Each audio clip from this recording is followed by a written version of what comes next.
Baik Tribuners, kami melaporkan dari Pondok Pesantren Al-Qazini Buduran Sidoarjo, di mana tempat ini pada Senin 29 September 2025 lalu menjadi lokasi ambruknya bangunan salah satu gedung di Pondok Pesantren ini. Saat ini petugas masih terus melakukan proses pencarian, yang mana petugas tersebut merupakan gabungan dari beberapa personil lintas instansi. Untuk lebih detailnya, marilah kita dengarkan secara langsung penjelasan dari PBD Kota Surabaya yang pada kesempatan ini juga menjadi salah satu bagian dalam proses rescue.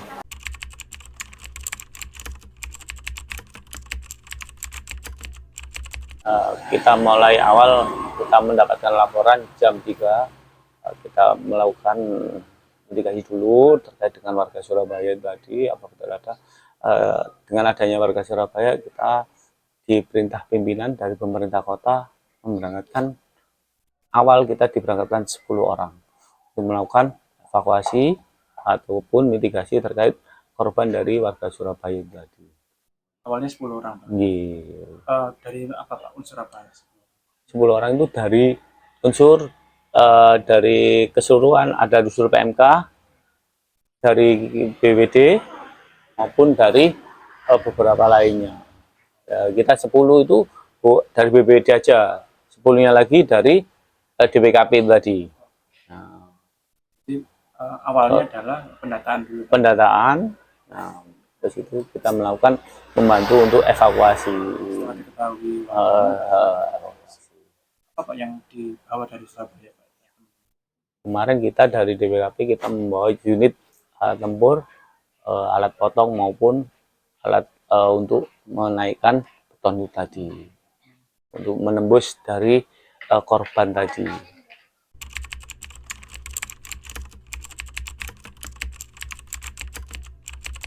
Kendalanya tadi kan ini bangunan dengan tipe yang membahayakan bagi penolong juga. Kita membawa alat yang harus bisa mendukung kegiatan kita itu tadi. Ya, tetap kita terlatih semuanya. Alhamdulillah kita menurunkan teman-teman yang bisa mengevakuasi tadi, mempunyai keahlian di situ.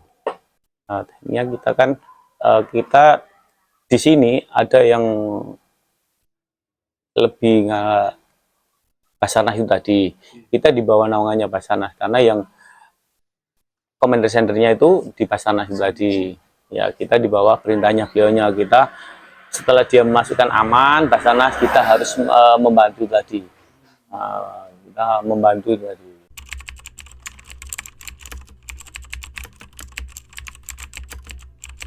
Berdasarkan data yang masuk dari kami, kurang lebihnya masih 44 itu tadi, 35-nya itu tadi dinyatakan meninggal,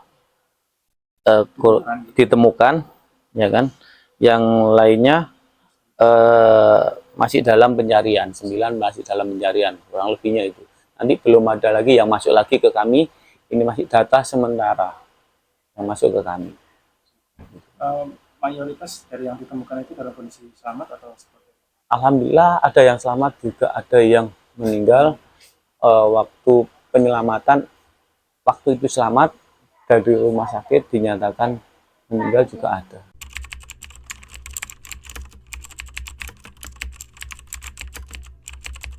Nah, kesulitannya kita kan di dalam reruntuhan itu tadi, kita juga mengancam nyawa kita juga sebagai penolong. Teman-teman Basarnas mengutamakan safety dari dirinya sendiri penolong. Dan sampai kita menolong seseorang yang menjadi korban, kita yang menjadi korban si penolong. Yang di kemarin sempat Pak ya, dengan wali murid nggak, Mas? Iya, rincuhnya wali murid kemarin kan sempat kok yang kerjaannya sedikit. Kita mengutamakan kalau di situ ada getaran bego main, kita nggak akan main, ya kan? Ya, karena getaran tadi di bawah, karena betonan ini sudah retak. Apabila kita masuk di bawahnya, apalagi di lorong, ini ada getaran lagi, retakan tambah besar, kita menjadi korban. Kita mengurangi itu tadi. Makanya teman-teman bekerja ini kan berdasarkan safety-nya itu tadi. Jangan kita masuk itu melihat situasinya ini aman buat penolong nggak. Kalau nggak aman, kita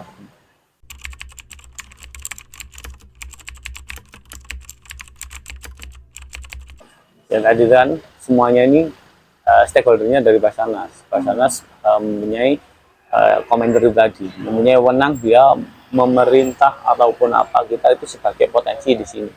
Lanjut, kita menolong, kita diarahkan kita tadi dibagi beberapa seru 1, seru 2, nah, beberapa itu tadi. Seru 1 wilayah di dekat pintu tadi, arah masuk. Yang seru 2 di belakang. Jadi kita bagi itu tadi, mana yang lebih terutama yang masih dinyatakan hidup. Nah, kita fokus di situ dulu. Makanya kan kemarin ada pertanyaan, kenapa kok nggak diambil yang sudah? Itu akan menjadi rincu. Kalau kita mengambil itu, warga akan panik lagi, akan berbondong-bondong masuk. Makanya dari tim kita mengevakuasi yang hidup dulu.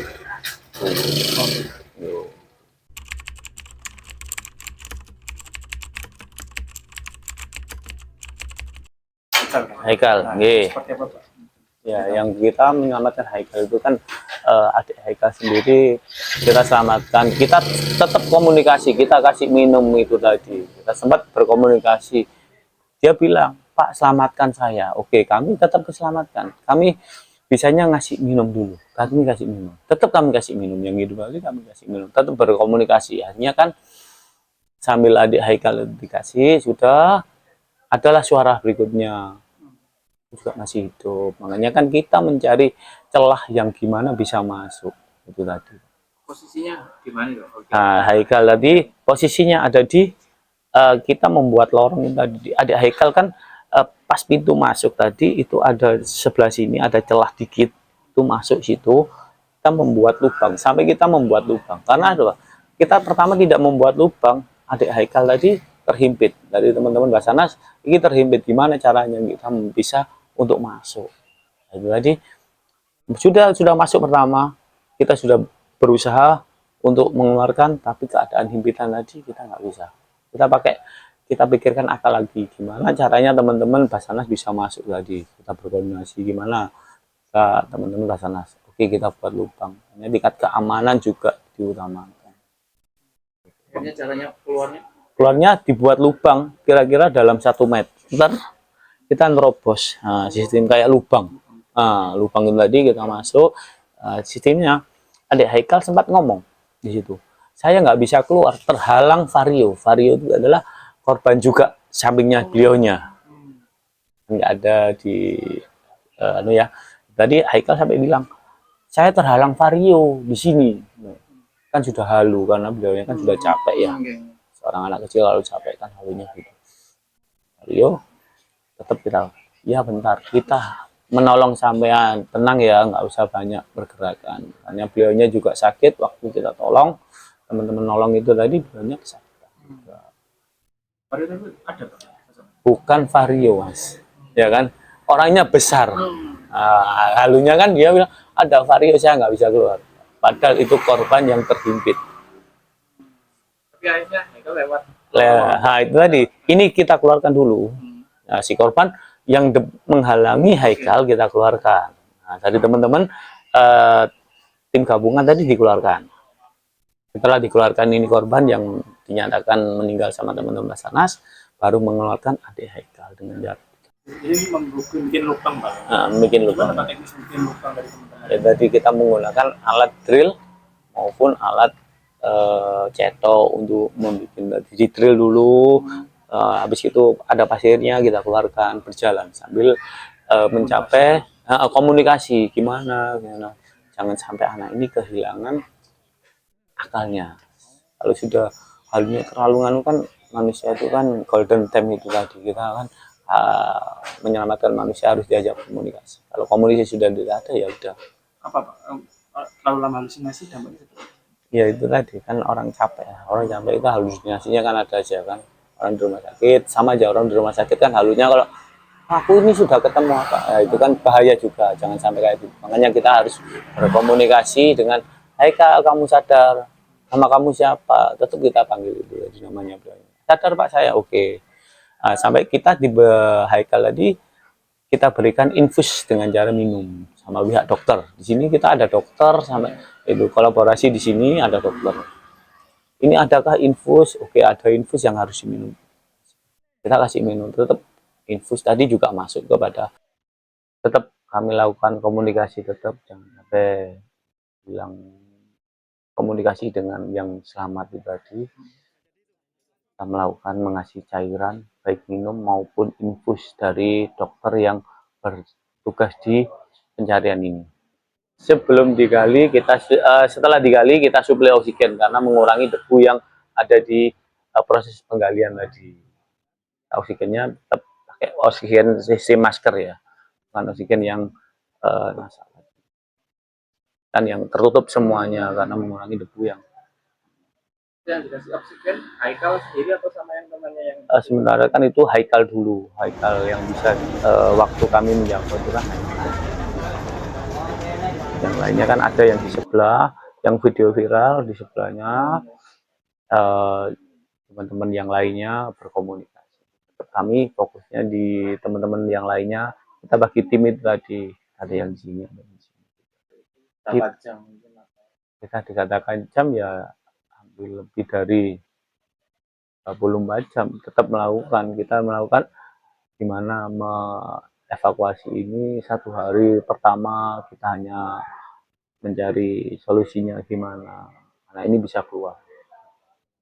yang pas bareng Haikal itu besoknya laginya kita melakukan penggalian, kita melakukan strategi apapun.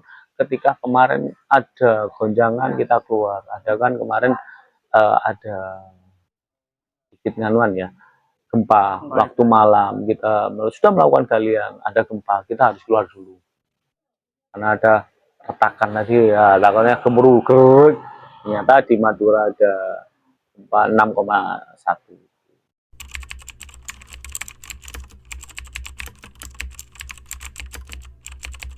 Surabaya alhamdulillah belum pernah terjadi.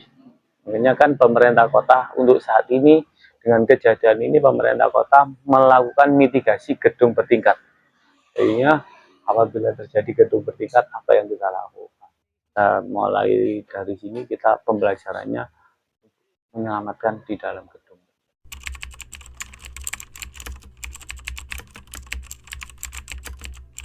Kita fungsi ya untuk peralatan potong maupun penahan tadi biar tidak menjatuhi si rescuer untuk tetap kita melakukan pribadi.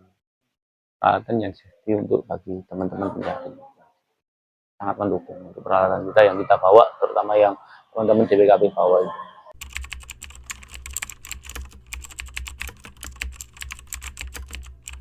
Kita fokus tetap dalam pencarian korban tadi, di mana letaknya. Menurut informasi dari santri sebelah sini, oke, kita cari dengan menggunakan alat berat. Mulai dari kemarin kita menggunakan alat berat. Yang warga Surabaya. Nah, untuk keseluruhan yang santri yang belum kita temukan kurang lebih 48 santri.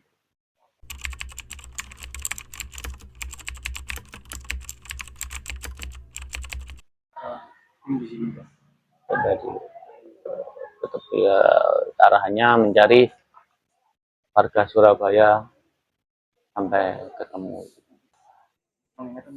mengingatkan untuk keluarganya ya, tetap semuanya itu kami dari petugas turut berduka cita dulu, kita ikut berbelasungkawa untuk pencarian ini, dan dari pesan kami tetap